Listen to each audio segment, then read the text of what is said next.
Hey everybody, Dave here. Hope you're having an awesome day. Today, we're going to try and turn this Dollar Tree Ninja into something awesome. Let's do it.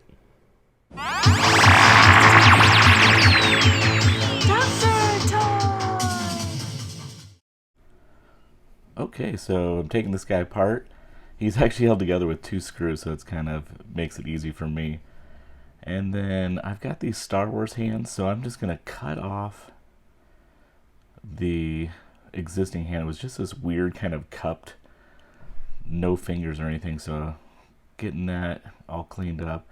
The mold seams are really bad on this, so I am going to do quite a bit of sanding and get this all tidied up, put some glue, refill it, all that kind of stuff. Now I'm drilling a little hole for a magnet because I want to be able to have the hands posable. So I'm drilling a little hole in the hand, gluing in some magnets. I actually found a really good collection of magnets at a yard sale. The guy sold them to me for $3. It was probably about $30 worth of magnets. So I'm cleaning up the legs here. I'm dragging the blade across the bad mold lines, and that'll minimize my sanding quite a bit. It'll get quite a bit off of there, so it makes life a little bit easier than sanding down. You can see I'm using some super glue and baking soda there. I saw that from another YouTuber. I can't remember who it was, but if there's a gap, you can actually put some super glue in and then some baking soda. Now, I got these weird mold holes in the plastic toy itself, so I'm just taking some Milliput. I'm filling those holes, and that will harden. I'll be able to sand that and just get rid of those holes. I was going to leave it, and then the more I looked at it, I thought this is kind of goofy looking, so got rid of those. Now the back of this Voltron head was completely open because it's a neck and it goes onto the body. So I'm just taking some polystyrene. I drew an outline of the back of the head, trimming it out, and got a nice little shape there. We'll glue that on. And now it's closed off. It looked kind of weird. It was kind of flat. So I looked through my Gundam little box of model parts, and I found just this cool little piece. And I thought it might give a little bit of texture. So I'm just trimming that out, sand it down, glue it on. You can see it in the final shot. It looks pretty good. Alright, so now we're just priming this guy. Actually, I'm doing a base coat of white. It's a white with primer. And then I'm going to give it that Voltron paint scheme. Here's the hands here. I'm going to paint those white as well. Alright, now the Voltron paint scheme. I'm going to do the upper torso, or I guess the upper portion of the torso, black. And then, let's see I'm kind of just filling this all in. And the mold had these like really perfect little lines on it, so it was pretty easy to differentiate those different sections. Then I got the legs, paint those black, did that for both legs. And then on Voltron, his right arm is red, left arm is green, right foot is blue, left foot is yellow. So I just kind of followed that paint scheme, so it was inspired by. I thought I'll do the upper portion of the arm red, leave the middle portion white, paint the hand red, and then leave the little guard thing on the hand. I'll leave that white just so it gives a little color break. I think it turned out kind of cool. So we're just finishing up this with the red. And then I am painting the waist, the bottom portion, black as well.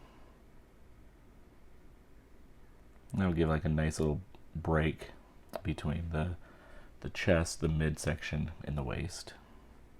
And it helps tie it into the legs as well. So here we are painting the right leg blue. And I let these dry and then gave them a second coat. So turned out pretty cool. And then the hand, painting the left arm and the hand green. Again, 2 coats of that. Okay, so I've talked about these a couple of times in my videos, but I've found these Gundam model parts at a yard sale. I think one was 25 cents and one was $1 or something like that. But in here I've got just like really cool little panels and little cool little pieces that I could use as greebles and glue onto models, like maybe little air vents. Or so inside here there's just a bunch of cool little parts, and I use these on the ramen bot, pieces like this on the legs and arms. So yeah, these are just kind of the pieces that I have. I am looking for on my little DollarTree Ninja right here on the Voltron. So I glued this little piece on the chest, and then he has a belt, so I thought if I can find a little kind of diamond shape or some kind of piece there to glue on there, that might be kind of cool. So I've been hunting around. I think I might have found something that could work. No, not on this. Oh yeah, right here.